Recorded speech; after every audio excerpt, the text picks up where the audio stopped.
kalba yra Viešpaties, dangaus ir žemės kūrėjo vardas.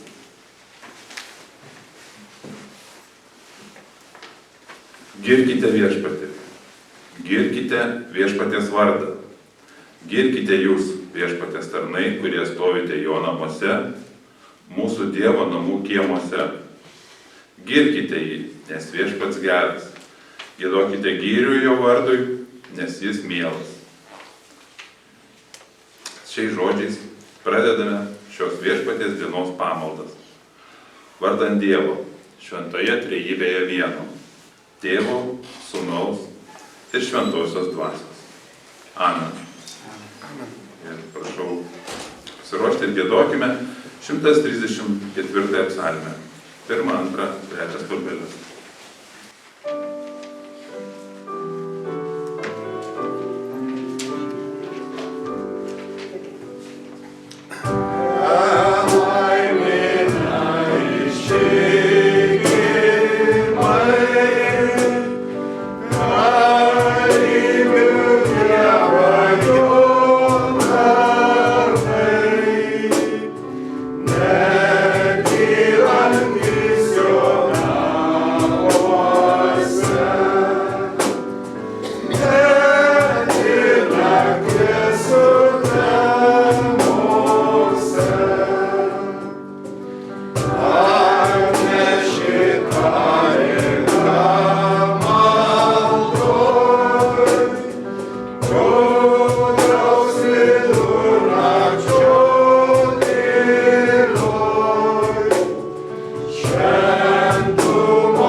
Dievo žodžio ir tai bus iš patarlių knygos 8 skyriaus nuo 12 iki 21 eilutės.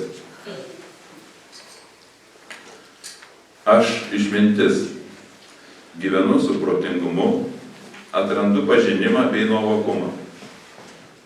Viešpaties baimė tai nekęsti pikto. Išdidumo, puikybės, piktų kelių ir klastingos burnos aš neapkenčiu. Manyje patarimas ir sveikas protas. Aš turiu supratimą ir jėgą.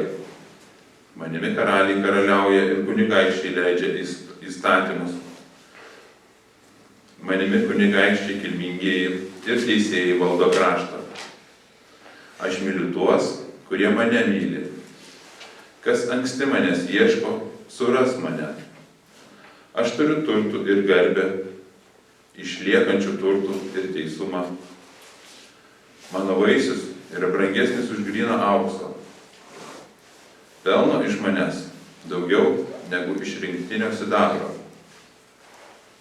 Aš vedu teisumo keliu, viduriu teisingumo tako, kad mane mylintiems duočiau paveldėti turtus ir pripildyčiau jų sandėlius. Matome dvi dalis galbūt, ar ne? Tai pagarbi viešpaties baimė. Ir tai geras dalykas, nekęsti pikto.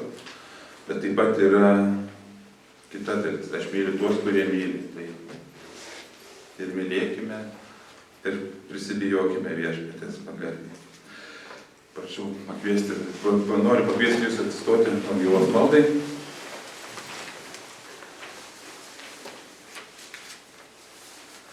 Dangiškasis Tėve, mūsų viešpatie Dieve, dėkojam tau, kad galim susirinkti čia šį sekmadienį, šlovinti tave, kreiptis į tave, girdėti tavo žodį. Viešpatie, tu esi šventas ir šventi tavo darbai ir tavo įsakymai. Tavyje nėra nei nuodėmės, nei netyrumo. Tačiau Viešpatie, mūsų prigimtis, mūsų žemiška prigimtis nėra tobula.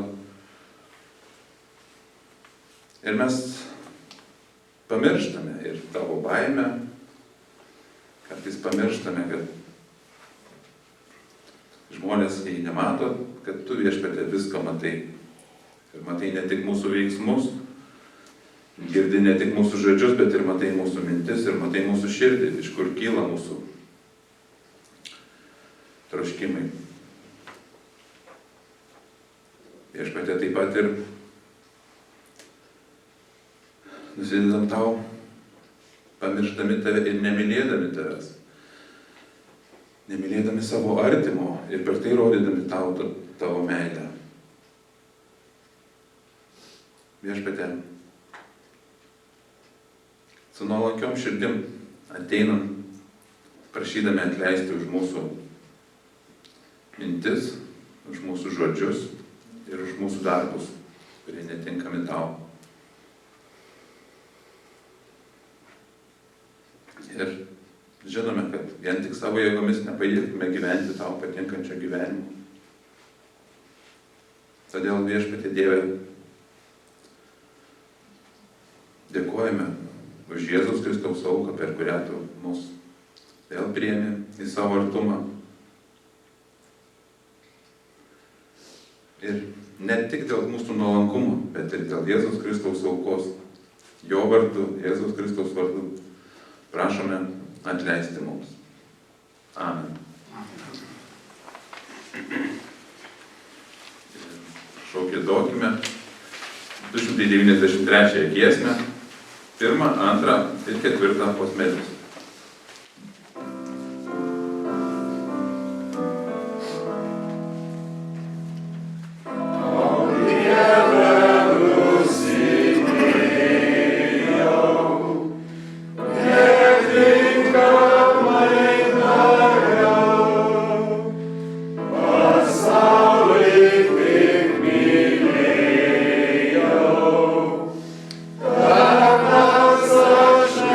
Close.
tokia pastabėlė, tai visai tau nedėkoju puikybėje širdies, tai man su skausmu pažįstami tokie šitie žodžiai, šitą būseną.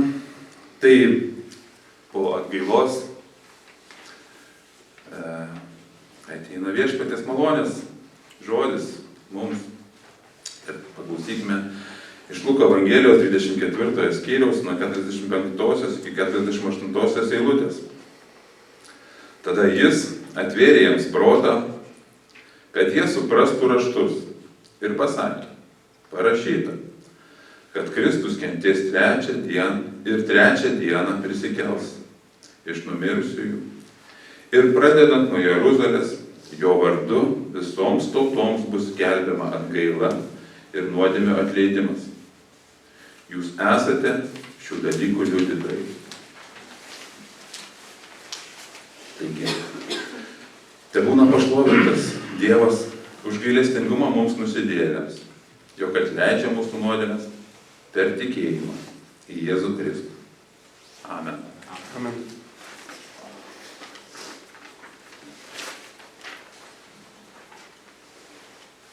Pašlovinkim Viešpatį. Garbė Dievui, Tėvui, Sūnui ir Šventajai Dvasiai. Kaip tai buvo pradžioje, kaip yra dabar ir kaip visad bus per amžius. Amen. Ir savo krikščionišką tikėjimą prieš Viešpatį ir vienas prieš kitą pažinkime šį kartą tai atsakymų į Heidelbergo katekizmo klausimą. Tai 120 klausimas. Kodėl Kristus įsakė kreiptis į Dievą Tėvę mūsų? Tam, kad jo maldos pradžioje Dievo atžvilgiu sužadintų mumyse vaikišką baimę ir pasitikėjimą, kurie turi būti mūsų maldos pagrindas. Juk Dievas per Kristų tapo mums tėvu ir todėl tai, ko tikėdami jo prašome, mums neduos mažiau negu mūsų tėvai mums žemiškųjų dalykų. Prašau prisėsti ir giedokime 99 psalmę, nuo 1 iki 4 stropelio.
vaikų pamokslui. Aš pradžioj paskaitysiu Dievo žodį, tada vaikai pakalbėsim vaikų pamokslą ir tada pasimelsim, gerai? Dar paklausykim Dievo žodį, matau, vaikai dar kai kurie renkasi, tai per tą laiką ateis. Šiandieną Dievo žodis yra iš apaštalų darbų 17 skyriaus nuo 22 iki 31 eilutės. Tada Paulius, atsistojęs Areopago vidury, prabilo: Atėniečiai, man rodos, kad jūs visais atžvilgiais itin dievobaimingi. Vaikščiodamas ir apžiūrėdamas jūsų šventenybės, radau aukurą su užrašu: nežinomam Dievui. Taigi aš noriu skelbti jums tai, ką jūs nepažindami garbinate. Dievas, pasaulio ir visko, kas jame yra kūrėjas, būdamas dangaus ir žemės valdovas, gyvena ne rankų darbo šventyklose ir nėra žmonių rankomis aptarnaujamas, tarsi jam ko nors trūktų.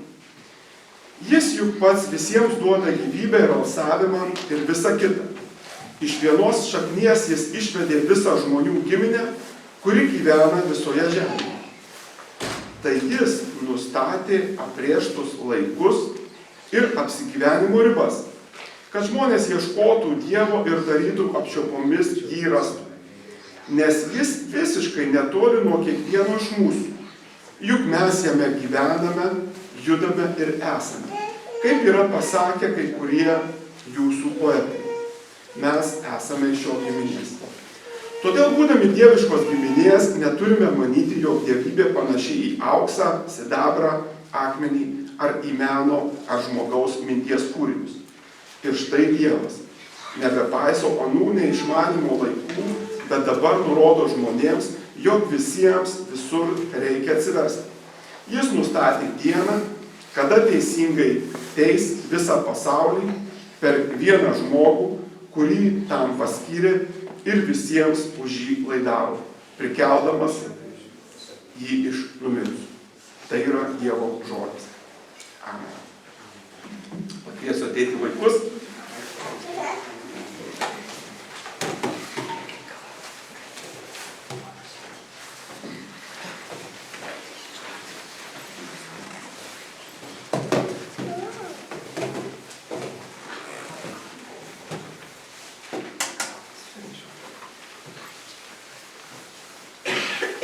Sveiki, vaikai. Sveiki.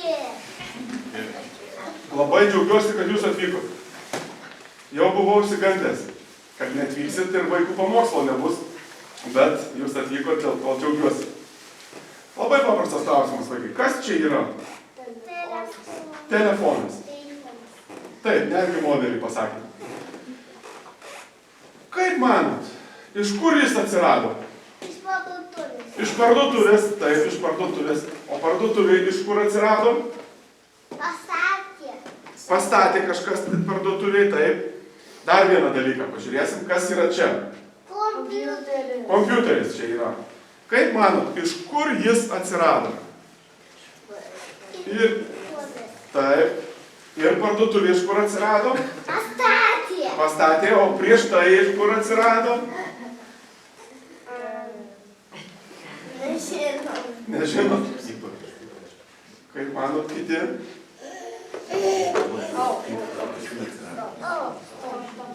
Iš kur į parduotuvę? Iš kur į parduotuvę atkeliavo?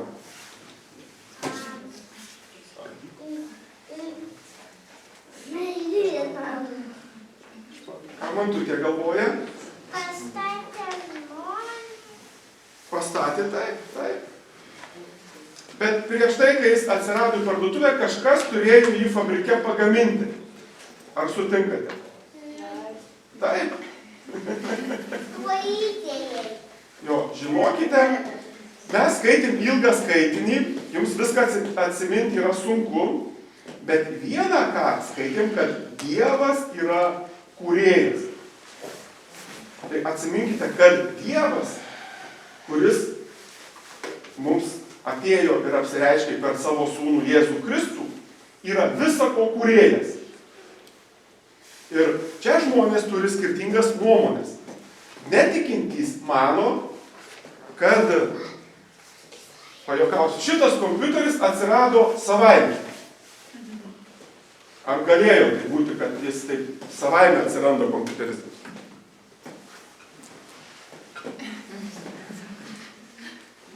Aš manau, kad tai yra nesąmonė. Žmogus, kuris sakytų, kad šitą kamerą, kurią filmuoja, jeigu labai ilgai palaikius akmenį po žeme, labai daug metų, iš jos taps šita Panasonic 4K kamera. Tai yra nesąmonė. Tai yra netgi nelogiška, kad daiktai atsiranda patys.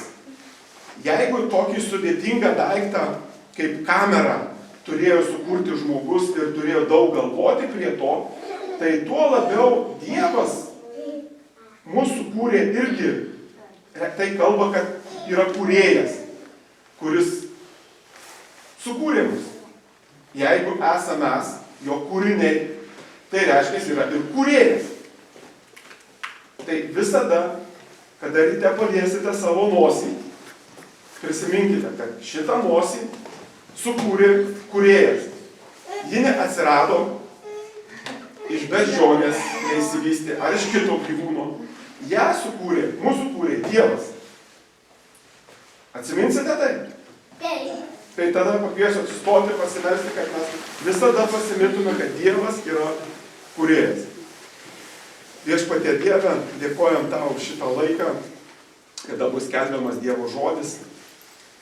Viešpatie, prašau, padėk man kalbėti ištikimai, aiškinti tavo žodį ištikimai. Ir taip, kad suprastų klausytojai nuo vaikų iki seniorų. Ačiū Viešpatie tau už galimybę tau tarnauti ir ačiū už kiekvieną, kuris yra šitoje vietoje ir meldžiu už kiekvieną, kuris taip pat stebi transliaciją. Dėkojame Viešpaties Jėzaus vardu. Amen.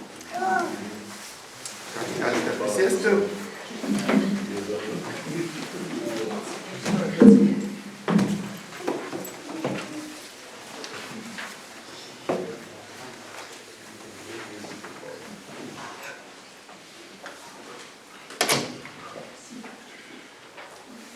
Po atgailos maldos mes giedojame 293 giesmę. Galite pažiūrėti savo lankstinukuose. Ir antrame posmelyje yra, sako, nei kiek aš nestebėjau apvaizdos malonios. Taigi, kas yra apvaizda?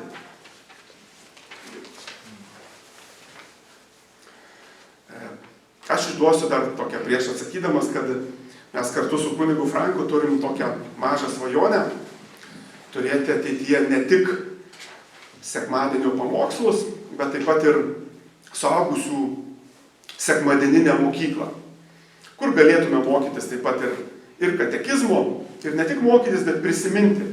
Mums yra labai naudinga kartoti tas tiesas. Ir šiandieną bus kažkas tokio tarp sekmadieninės mokyklos mokymų ir tarp pamokslo. Tam, kad mes suprastume tokią paprastą tiesą arba nepaprastą apie Dievo apvaizdą. Taigi pažiūrėkime į kontekstą ir pabandysim atsakyti, kas yra. Taigi apaštalų darbai, antra apaštalų Pauliaus misijų kelionė, jis keliauja į Tesaloniką, ten pamokslauja sinagogoje 3 šabatus, tada atvyksta į Berėją, tada atvyksta į Atėnus. Vaikam neparodžiau, paskui jums parodysiu, čia yra vaizdelis, kaip manoma, kaip galėjo atrodyti Atėnai tuo metu.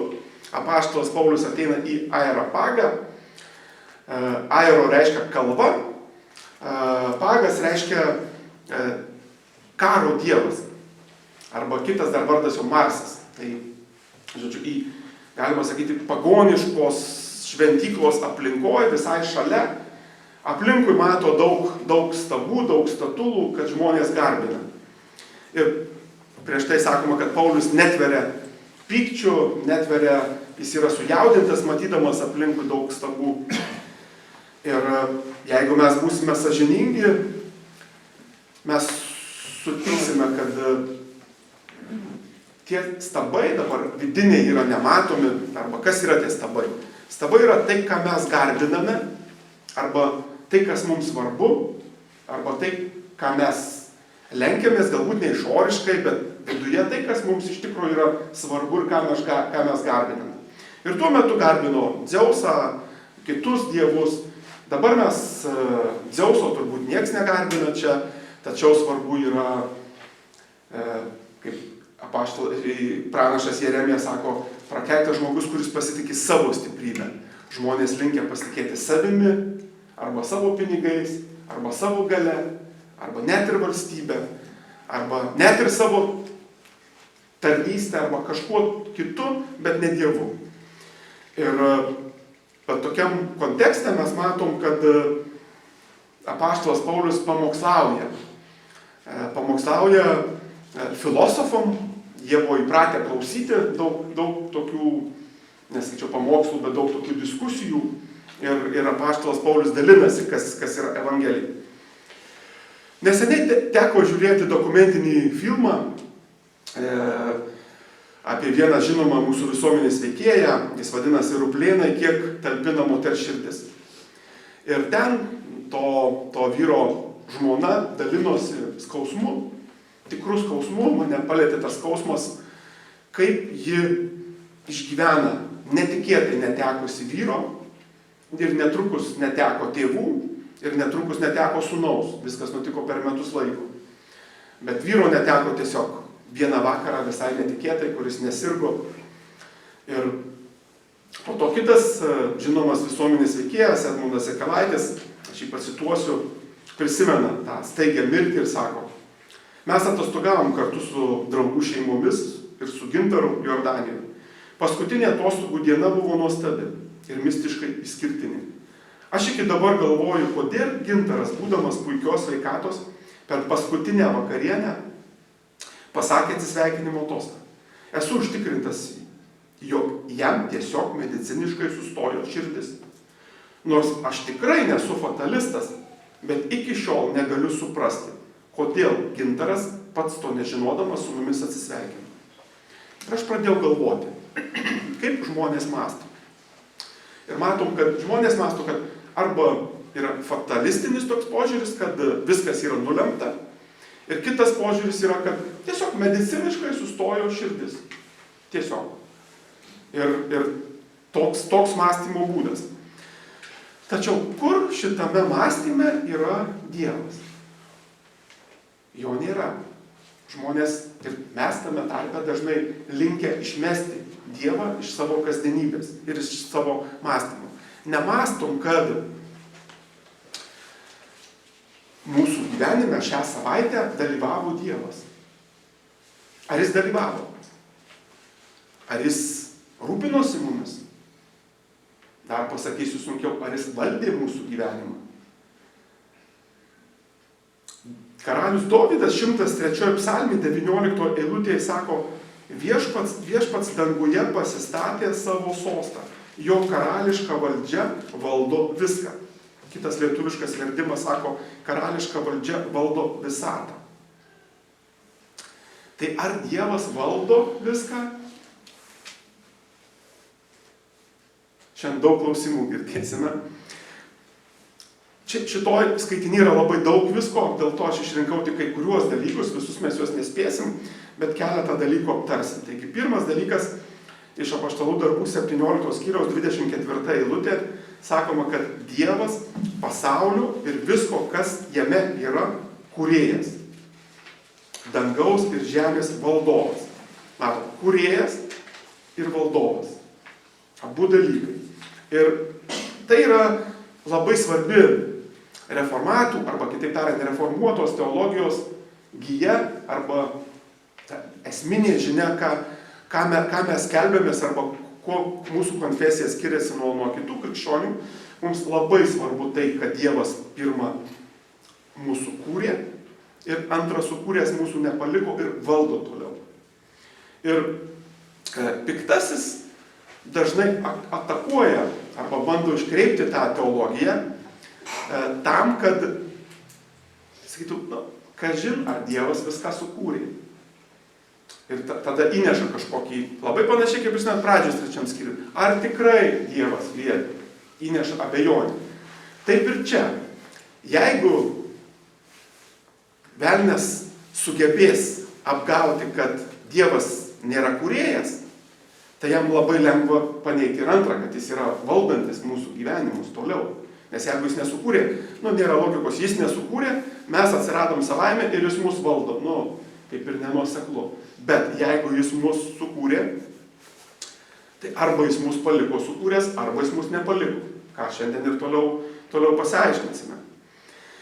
Kviečiu pasižiūrėti į 104 psalmę, tie, kurie turite šventą raštą. 104 psalmė, 24 eilutė. Kokie įvairūs tavo kūriniai, kaip išmintingai juos visus sukūrei, tavo kūrinių pilna žemė. Vėl, jeigu mūsų tikėjimo pamatas yra šventasis raštas, tai mes negalim ignoruoti, arba taip pasakyta taip aiškiai, nėra abejonių, kad jis sukūrė, sako, ir netgi, kad ne tik sukūrė, bet jis didžiuojasi, sako, pažiūrėk, kokie įstabūs tavo kūriniai. Aš šiek tiek susijęs su fotografija ir šiek tiek žinau, kaip veikia objektyvas ir žinau, kiek daug metų reikėjo tobulinti, kaip veikia objektyvas. Objektyvas yra labai panašu į akį, English lens. Tai kaip veikia.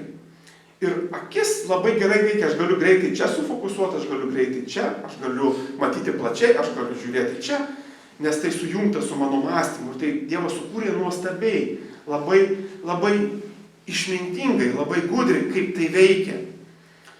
Mano objektyvas gali verkti, mano objektyvas gali būti pažeistas. Dievas daug pragalvojo ir daug kurdamas labai išmintingai ir labai atsakingai viską sukūrė. Ir jeigu mes, kaip juokavau, kad tą kompiuterį ar mobilų telefoną atsirado savaime, tai pagalvojus net ir logiškai sakysit, tikrai jis neatsirado savaime.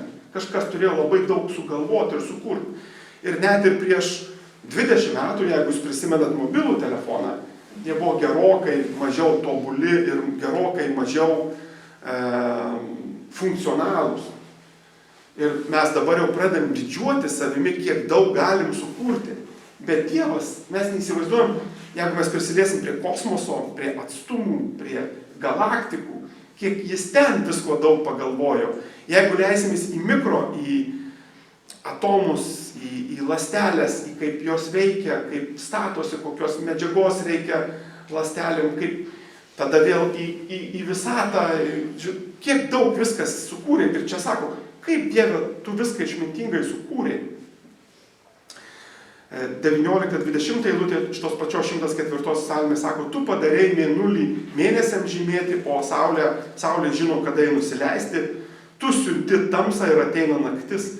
Aišku, Dovydas kalba tą poetinę kalbą, jis nekalba kaip mokslininkas ir tai yra išminties literatūra, bet sako, tu valdai žemę, tu nustatei tas sistemos principus, kaip veikia saulė. Dabar nagrinėja į Marsą galimybę skristi ir kaip ten daug reikia visko padaryti, kad žmogus bent ir trumpam kapsuliai kažkur gyventų temperatūrą. Ir neseniai mūsų vaikai mokėsi apie Žemės plutą ir kaip giliau tu, jeigu nusileisi, ten yra per karšta, jeigu tu pakilsi 7 km aukščiau, tau per šalta. Dievas tiksliai padarė tas sąlygas, kad mes galėtume gyventi šito žemėje. Ir toliau ir valdo jas. Jeigu tik Žemė išeitų iš savo orbitos prieš Saulę, mes atšaltume arba sudegtume dėl bet kokio mažo dalyko. Ir žmogus galvoja, kad viską jis gali kontroliuoti, bet tu negali kontroliuoti Saulės. Tu negali kontroliuoti žvaigždžių, tu negali daug dalykų kontroliuoti. Toliau sako 20-22 eilutės, ateina naktis, tuomet sujunda miško gyvūnai. Liūtukai riaumoja grobio, ieškodami maisto iš Dievo. Saulė užtekėjus, jie pasitraukė miegoti savo guoliuose. Mes matom harmoniją, mes matėm, kad dangaus kūnai, dabar matom gyvūnus, augmeniją, gyvūniją ir matom vėl, kaip pradžioj sako psalmės, kaip išmintingai Dieve viską sukūrė. Tada ateinam iki žmogaus. 23 ir 29 eilutė. Žmogus eina prie darbo ir triūsia iki vakaro. Tau veidą paslėpus jis sunerimsta, o alsavimą iš jų atėmus miršta ir sugrįžta į dulkes. Tau atsiuntus savo dvasią, jie atgyja ir tu atnaujini žemės veidą. Mes matom, sako, alsavimą iš jų atėmus miršta ir atvirkščiai. Sako, tau atsiuntus dvasią, jie atgyja ir jie atnaujina. Mes matom, kad kasdien per Dievo dvasią mes esame įtakojami. Ir vieną dieną etapas šioje žemėje baigsis ir mes išeisime į amžinybę ir susitiksime su juo. Dėl to vėl, kad viskas priklauso nuo jo. Ir čia mes matom, kaip kūrinyje siejasi su jo valdymu arba su jo apvaizda, toliau kalbėsim dar, kas tai yra. Tai yra didelis ryšys tarp to, kad sukurta ir tarp to, kad jis valdo. Ir labai reformatoriškas šūkis 31 eilutė sako, te būna amžina viešpaties garbė, tesidžiaugia viešpat savo kūriniais. Mes žinom, kad vienam Dievui garbė. Ir tai, kad mes esam sukurti, tai, kad Dievas toliau palaiko tą visatą, dėl to, kad jam būtų garbė. Grįžkime į apaštalų darbus. Sako, jis juk pats visiems duoda gyvybę, alsavimą ir visą kitą. Matom, panašu su šitą psalmę. Apaštalas Paulius mokėjo atmintinai psalmes ir jis puikiai žino, kas buvo parašyta 104 psalmėje ir jis sako, tai Dievas duoda visiems gyvybę. Mes nelinkę dažnai taip mąstyti. Mes sakom, mūsų šeimoje man ir žmonai gimė dukra ir sūnus. Tiksliau būtų sakyti, kad Dievas mums davė. Iš jo tai atėjo. Taip, jie gimė iš mūsų kūno, Dievas juos naudojo ir mes pakalbėsim, kaip neišbalansuoti to mokymo, bet visa tai ateina iš jo. Taigi, kas yra ta apvaizda? Lietuviškas žodis apvaizda kyla iš lotyniško žodžio providere. Pirma žodžio dalis pro reiškia prieš, priekyje, arba net pirmin, antra videre, vide, arba Rimgaudas žinos, ką reiškia vide, video reiškia matyti. Tai reiškia prieš matyti arba numatyti. Tačiau nėra tai vienintelė reikšmė to žodžio. Kaip minėjau, kad mūsų pagrindas yra Dievo žodis, tačiau Dievo žodį dažnai apibendrina arba kitais žodžiais pasako. Ir aš keletą išpažinimų šiandien cituosiu. Heidelbergo katekizmas, kurį mes dažnai kalbam, 28 klausimas, atsako į klausimą labai prastai, kas yra Dievo apvaizda. Tai 28 klausimas, toks klausimas ir sako, kas yra Dievo apvaizda. Tai visa gali ir visur esanti Dievo jėga, kuria jis lyg savo ranka laiko dangų ir žemę ir visus kūrinius ir taip valdo. Jo glapyje ir žolė, lietus ir sausra, derlingi ir nederlingi metai, valgis ir gėrimas, sveikata ir turtas, sveikata ir liga, turtas ir skurdas ir visa kita mums tenka neatsitiktinai, o iš jo tėviškos rankos. Jeigu vienu žodžiu atsakyti, kas yra Dievo apvaizda, tai yra Dievo jėga. Dėl to aš manau, kad nebūtina tą žodį rašyti iš didžiosios raidės, tai daro Dievas, bet tai yra jo veikimas arba jo jėga. Jėga, kuri veikia. Jėga, kuri laiko, valdo, jėga, per kurią mums kažkas tenka ir tenka neatsitiktinai, bet iš jo tėviškos rankos. Dar bus aiškiau, kitą paskaitykime. Antrą šveicarišką išpažinimą, kurį nagrinėja kaip tik bažnyčios vyresnieji, kitiems rekomenduoju. 6 skyriui autorius Bullingeris sako, kad tikime, kad šio išmintingojo ir amžino visagalio Dievo apvaizda saugo ir valdo visa, kas yra danguje, žemėje bei visoje kūrinyje. Saugo ir valdo. Dar vieną išpažinimą iš karto paskaitysiu ir tada jau apibendrinsim. Tai Vestminsterio tikėjimo išpažinimas.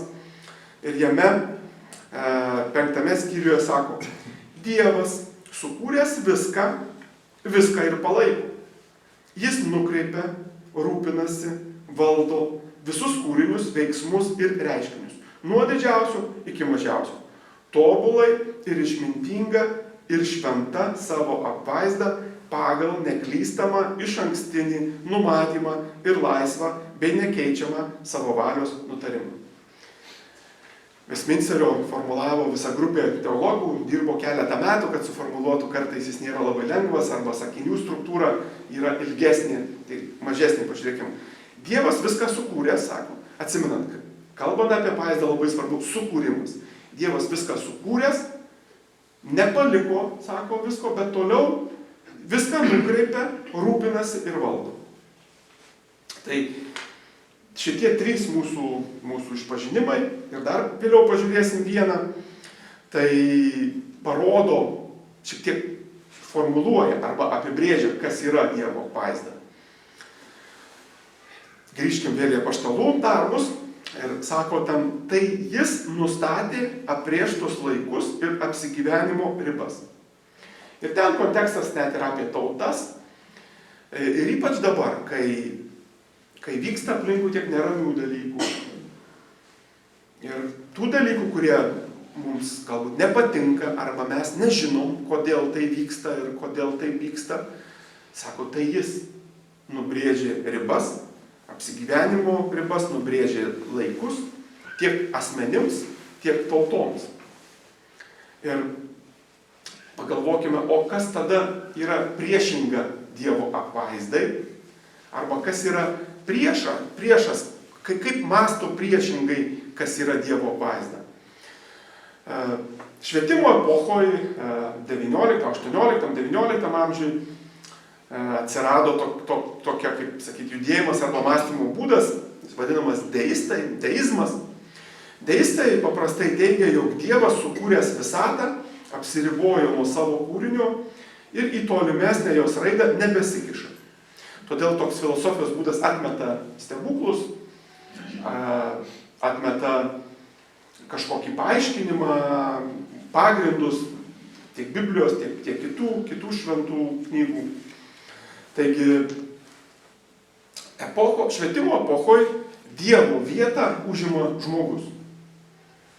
Dievas, vėl tas pats pagundimas iš pradžios 3 skyriaus. Ar tiesą pasakė Dievas? Ir Dievas nueina į antrą planą ir pirmame plane atsiranda žmogus, arba jis iškyla, kuris sako, aš žinau, iš kur aš atsiradau. Aš atsiradau iš beždžionės. Arba niekas mano gyvenim, aš esu savo likimo kalvis. Niekas negali prisiliesti prie mano gyvenimo. Aš galiu viską. Jeigu grįžti į tą istoriją, aš nežinau, kodėl sustojo širdis, bet aš netikėsiu lemtim. Aš pasakysiu, kad mes irgi netikim lemtim, mes tikim Dievu. Tai dar du išpažinimo citatos. Aš šiandien perspėjau, kad bus iš dalies panašu į suaugusią Sekmone Biblijos mokyklą, bet labai naudinga mums ir mūsų išpažinimus panalizuoti ir belgiškasis.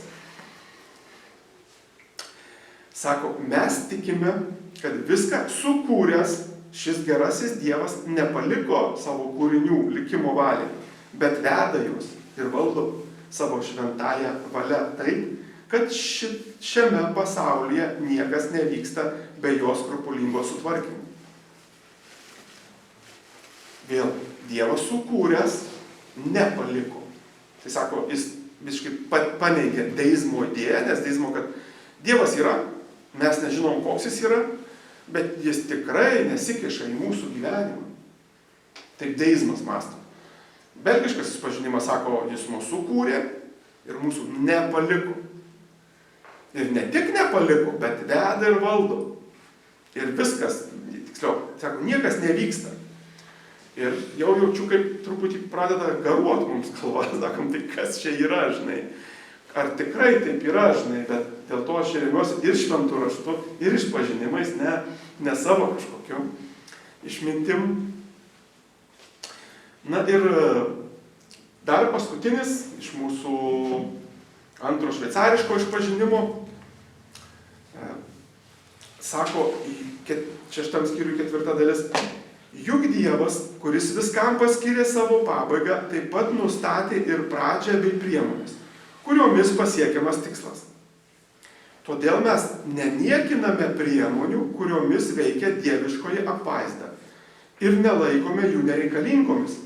Tik mokome, kad į jas turime atsižvelgti tiek, kiek Dievo žodis mums siūlo. Šiek tiek pradėsim galbūt žiūrėti, paliesti tą temą, nes mes jau pamatėm, kad akivaizdu, kad Dievas mūsų kūrė ir antra, jis toliau mus palaiko, rūpinasi ir valdo. Dabar žiūrėsim, sakysim, o tai kaip mes čia ką darom šitam visam, kaip su mumis tada, nelengvas klausimas, žinai. Tai va dėl to išpažinimas jau tarsi išbalansuoja ir užsimena apie priemonės. Šita tema labai įdomi ir Dievas duos, kada aš vėl sugrįžti galėsiu dar prie šitos temos ir ilgiau panagrinėti, bet jau užsimena apie priemonės, kurios gali būti natūralios ir nenatūralios.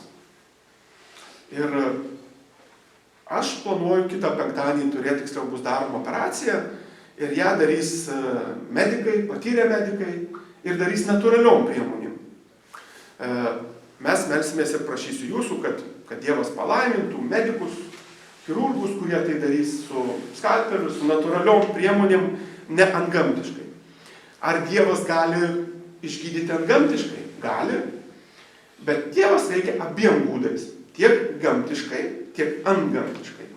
Tai vat, sako, išpažinimas sako, mes neniekinam priemonių, kuriomis Dievas veikia. Dievas gali veikti ir natūraliu būdu, ir nenatūraliu. Buvo laikas, tarkim, kaip Jėzus visai neseniai kalbėjom, padaugino duoną, antgamtiškai. Būdas, kaip Dievas daugina duoną mūsų namuose, nežinau dėl jūsų, aš dirbu darbą ir gaunu algą. Ir Dievas aprūpina mūsų šeimą per darbą. Ar man nereikia dirbti? Reikia, bet Dievas davė darbą, Dievas davė per tai. Tai va, Dievas dalyvauja tuo natūraliu būdu. Jis nedaugina mūsų, bent jau mums kol kas nebuvo taip šaldytuve, iš kur atsiranda maistas, tai dažniausiai žmona nuperka jį.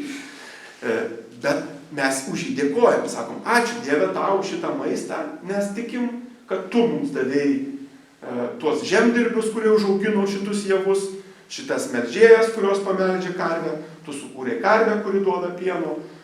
Viskas įvyko natūraliai, bet Dievas visą tai yra virš visko ir valdo.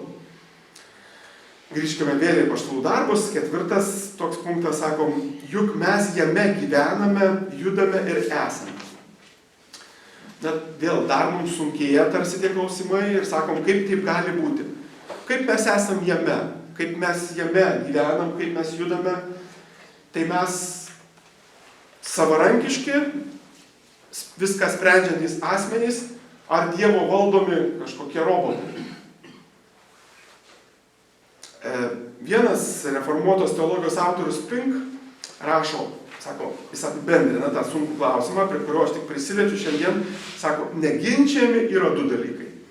Dievas visa valdys, o žmogus ataskaitingas arba atsakingas. Tai yra abu dalykai. Dievas tai sugeba suderinti, kad jis valdo arba jis yra suverenus, tačiau žmogus pats yra atsakingas už savo veiksmus. Pažiūrėkime toliau, kaip tai galime suderinti. Arba gali kilti klausimas, kad jeigu viską Dievas valdo, tai dėl jo mes ir nusidedam, tada Dievas ir kaltas būtų pagal tokią logiką. Tačiau netiesa. Visų pirma, mums reikėtų, jeigu norim bandyti, tik pabandyti, tai nėra lengvas klausimas. Per likusias minutės nebus lengva jį suderinti. Aš norėčiau galbūt jūs ir iškelti tą klausimą, dėl to ir nagrinėti šventą raštą ir išpažinimus. Bet pabandykim trumpai dar pasiaiškinti, kad yra esminis skirtumas tarp kūrėjo ir tarp kūrinio. Jeigu Dievas yra suverenus ir valdo viską, absoliučiai viską, tada mes sakom, ir žmogus yra suverenus ir valdo viską. Negali būti, kad du valdo, tada vienas kažkurio nevaldo, žinai. Tai akivaizdu, kad tik Dievas yra suverenus ir valdo viską, o žmogus taip turi dalinę suverenumą ir dėl to turi ir atsakomybę, bet turi tiek, kiek davė Dievas jam. Tiek, kiek Dievas jam suteikė. Ir pirmuose Biblijos skyriuose labai aiškiai matome, kaip Dievas delegavo tą valdžią, kaip Dievas perdavė tą valdžią ir atsakomybę ir kūriniui paskiriama konkreti atsakomybė. Ir paskutinė dalis, dar į kurią panagrinėkime, tikiuosi, nepavargot, bet kadangi tema nelengva, tai noriu užbaigti tą dalį, tai pradžius antrą skyrių, 15-17 eilutės panagrinėsime. Ir čia toks kontekstas, kaip suderinti Dievo suverenumą. Iš Dievo suverenumo išplaukia ir apvaizdos tema, kaip suderinti Dievo suverenumą su žmogaus atsakomybė, tai kad jis atsakingas. Taigi nuo 15 iki 17 eilutės aš tik išrinksiu tam tikras, visko neskaitysiu. Pasakyta, sako, viešpats Dievas paėmė žmogų ir apgyvendino jį Edeno sode. Galime žiūrėti Dievo apvaizdą, kad Dievo iniciatyva vyksta apgyvendinimo žmogaus, ne pats žmogus save susikūrė, ne pats save apsigyvendino. Toliau viešpats Dievas įsakė žmogui. Tai reiškia, suverenus Dievas nurodo kūriniui. Dievas įsako žmogui, ne atvirkščiai. Dievo suverenumas neribotas, žmogaus ribotas. Toliau, ką jis sako? Nuo kiekvieno sodo medžio tau leista valgyti. Kurie suteikia valdžią ir leidimą pačiam žmogui ne tik gyventi, bet ir kurti, dirbti. Prieš tai buvo įvardinta, kaip sako, tu pavadink kūrinyje gyvūnus, atvesk. Ir Dievas jau čia deleguoja tą valdžią, jie dalinasi ir sako, tu pasakyk, įvardink juos. Ir tai yra džiaugsmo žmogui, kad jis nėra tas robotukas, kurį visiškai valdo ir manipuliuoja Dievas. Dievas suteikia tą atsakomybę žmogui ir jam deleguoja. Dėl to, sako, tau leista valgyti, bet nuo medžio pažinimo gero ir blogo nevalgyk. Nes tą dieną, kurią tu valgysi, tikrai mirsi. Taigi matom, kad kūrėjas suteikia atsakomybę, bet nurodo pasekmes, jeigu neklausysi, kas bus. Dėl to antras šveicariškas išpažinimas sako, nepritariam lengvabūdiškoms kalboms tų, kurie sako, jeigu Dievo apvaizda visą valdo, iš tiesų yra bergždi mūsų siekiai ir pastangos, užteks viską palikti, valdyti dieviškai apvaizdai ir mums nebereikės kuo nors rūpintis ar ką nors daryti. Mes matom vėl, tas pats išpažinimas sako, Dievas viską valdo, bet taip pat jis nesako, kad mums nereikia rūpintis, jis palieka toliau ir mus atsakingais. Mes dabar nenagrinėsim, bet apaštalų darbų kitam 27 skyriuje apaštalas Paulius sako, Dievas man pasakė, kad niekam net laukas nenukris, laivas bus išgelbėtas. Ir po to jūreiviai bando bėgti ir sako, ne, jokių būdų nebėkite. Jeigu bėgsite, mirsite, neišgyvensite. Jeigu liksite laive, Dievas jūs apsaugos. Jis nemiegojo kaip pranašas Jona kamputyje ir nesakė, kad kadangi Dievas viską valdo, man nieko daryti nereikia. Ne, jis buvo aktyvus tame ir Dievas jį panaudojo tam, kad tie jūreiviai nepabėgtų. Čia namų darbų paskaityta apaštalų darbų 27 skyrių, 22, 31, 34 eilutės. Ir kasgi iš viso to nutinka? Arba kur tai nukreipia? Kur mus nukreipia toks mąstymas, kad Dievas sukūrė, Dievas rūpinasi, Dievas valdo. Mes esame atsakingi už savo elgesį. Grįžtam į tą pagrindinę vietą, sako, dabar nurodo žmonėms, jog visiems visur reikia atsiversti. Ir vėl, čia ta žinia nepalieka mūsų abejingų. Žinome, atsiversti arba atgailauti yra tas pats graikiškas žodis. Metanojai esame nagrinėję, kalbėdami apie atgailą iš Mato Evangelijos.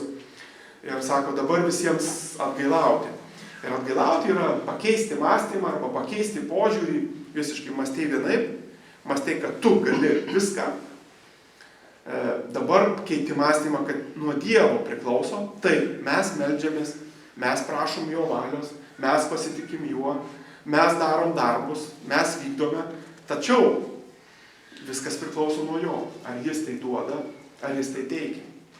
Ir tai iš vienos pusės nuima tokį mūsų visavaldiškumą, mes suprantam, kad ne mes esam visavaldžiai, bet Dievas, ir iš kitos pusės mus paguodžia. Nes dabar dėl laiko stokos nestokosime, bet Heidelbergo katekizmas sako, o ką mums duoda sukūrimo ir apvaizdos žinojimo? Sako, tai yra paguoda. Ir tai yra paguoda, kad Dievas, kuris vadinasi mūsų tėvu, jis rūpinasi mūsų gyvenimu. Ir belgiško išpažinimų autorius po 6 metų po parašymo buvo nužudytas. Dėl to, kad neatsisakė šitų išpažinimų. Ir dažnai, kaip kas mūsų gyvenime vyksta sunkaus, mes galime matyti tą, ir aš kviečiu matyti tą visagalio Dievo ranką, kuris sako, neleis bandyti daugiau, nei mes galime pakelti, ir kartu su išbandymu suteiks ir išeitį. Ir tai mums paguoda. Tai nuima nuo, kad mes pasitikim savimi. Taip mes darom darbus savo žingsnius, bet mūsų pasitikėjimas nukreipiamas į jį.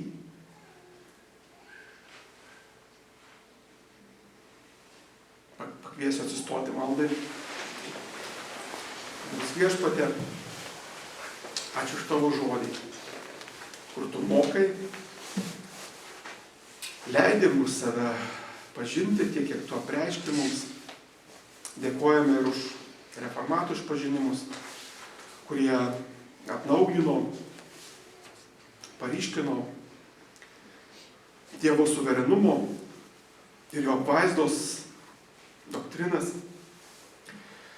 Ir Viešpatie, ačiū tau, kad mes kaip patenkame į tuos sunkius laikus, kaip skaitėme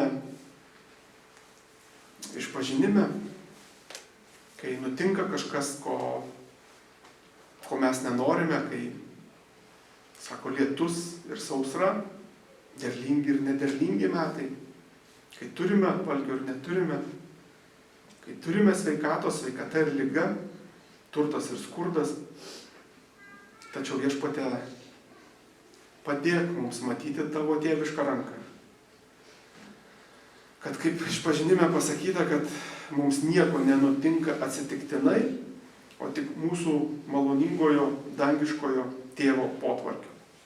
Ir tu taip mus sergi, saugai, mūsų tėvišką globą, laikydamas visus kūrinius savo valdžioje.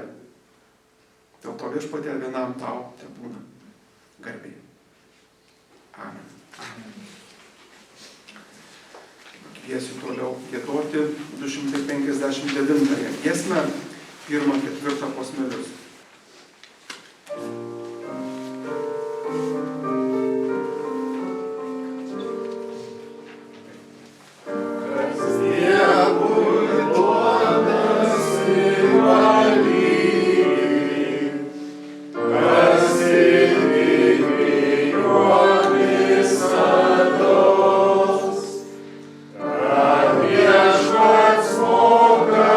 Išlaikyti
vakar vykusių renginių.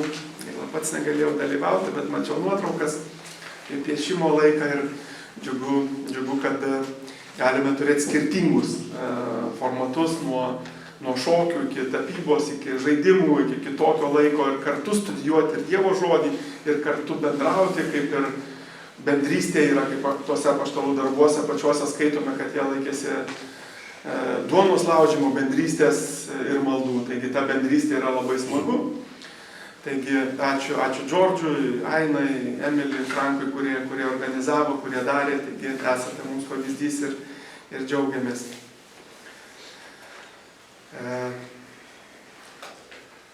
Melsimės toliau taip pat už kunigo Franko sveikatą. Prašysime Dievo valios, kad iš jo dieviškos rankos Dievas jo rūpintųsi toliau ir prašysime Dievo valios. Taip pat jau kaip reklamavau pamokslę, turėsiu šią savaitę nesudėtingą peties operaciją, prašysime Dievo valios, taip pat ir jo gailestingumo. Taip pat, nematau, galbūt negalėjo Eglė dalyvauti, ji prašo prisiminti ir paminėti, padėkoti Dievui, prisiminti mirusius jos artimuosius, jos brangią mamą, Aldoną Grucienę, taip pat jos pusbrolį Svajūną Grucę, jos senelius Praną ir Genovaitę Grucės, taip pat kitus senelius Petrą ir Oną Kregždes, taip pat Agnę Užkuraitytę. Ir dėkosime Dievui už tas kartas, kurios buvo prieš mus, tam, kad mes šiais metais, šį pavasarį prisimenam tos ir 35 metus, kai pirmą kartą meldėsi tikintieji, kai dar nebuvo atgautas šis pastatas, bet jau atėjo laukia ir meldėsi. Tai matom, kad buvo tie, kurie meldėsi tuo laiku. Ir be jų nebūtų mūsų, be mūsų tėvelių nebūtų mūsų, be Eglės tėvelių, be jos senelių, kurie buvo reformatų, išpažinimo nebūtų. Ir melsimės už Eglę, prašysime jai Dievo paguodos. Tai tiek informacijos ir maldų, tai paprašysime atsistoti.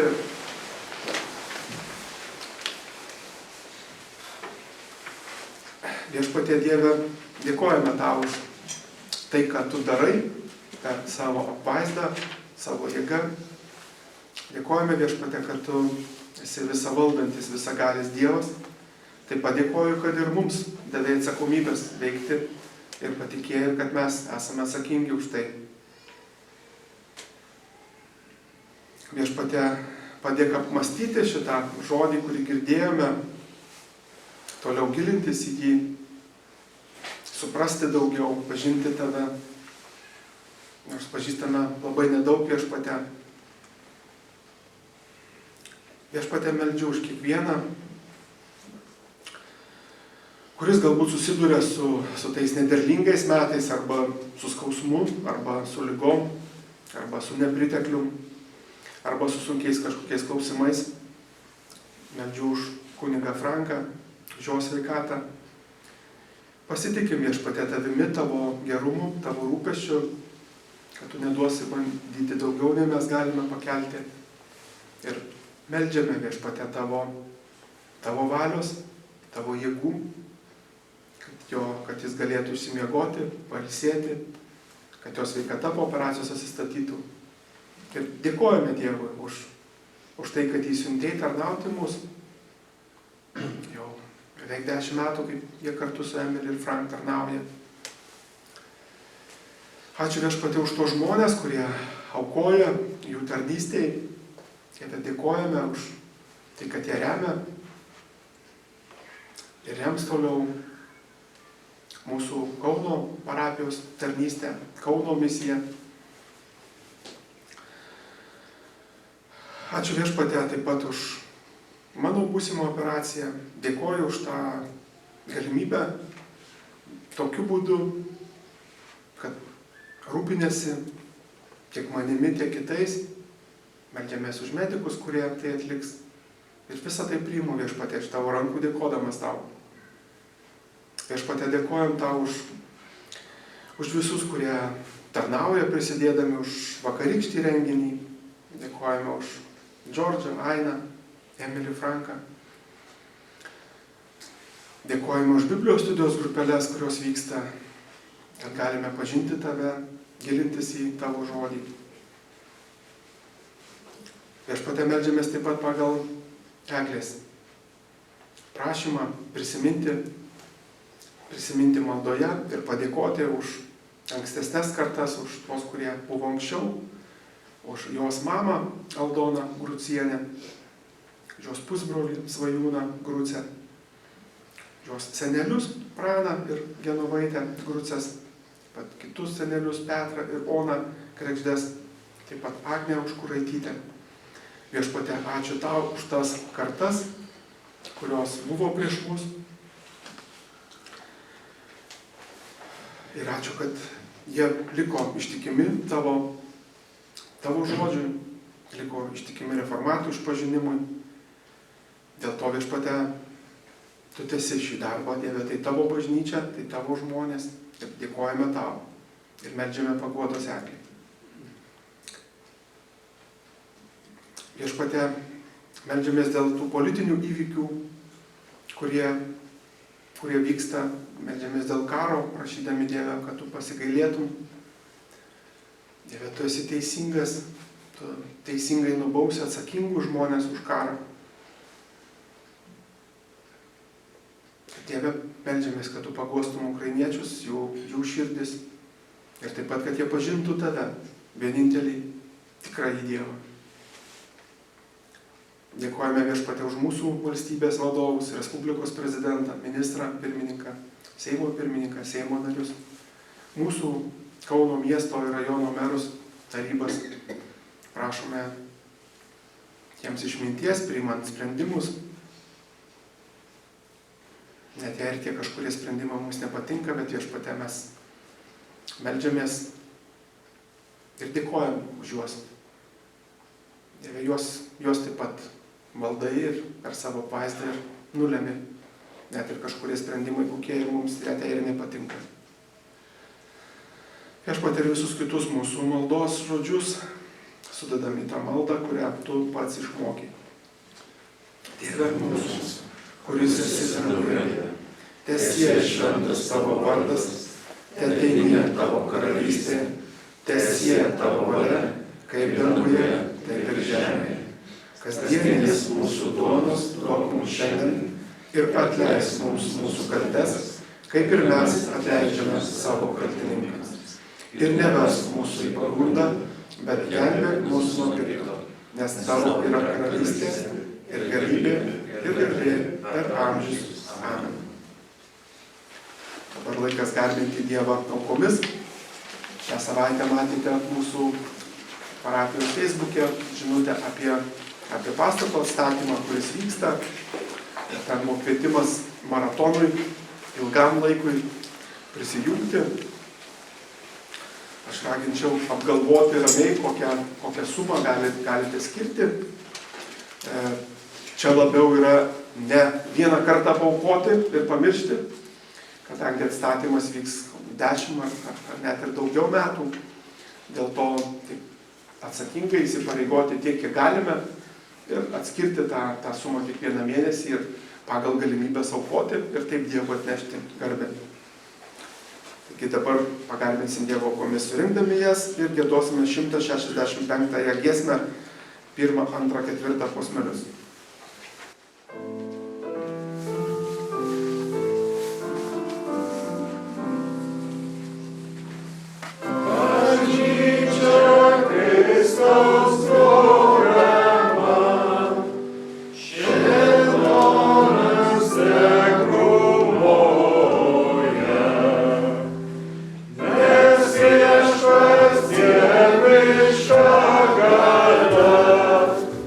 Secret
Aroniškąjį palaiminimą.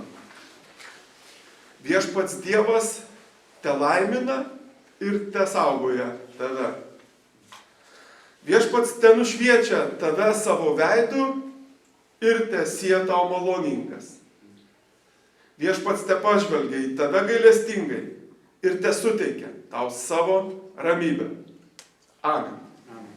Eisime ramybę į pasaulį, į kurį siunčia pats Viešpats, kad būtume šio pasaulio šviesa ir druska, gyvensime krikščioniškai, kad žmonės matydami mūsų tikėjimą ir dorą gyvenimą atsigręžtų į Viešpatį ir šlovintų dangišką Tėvą. Amen. Pamaldas užbaigsime tylia asmeninė malda.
Wait, just... I left it here.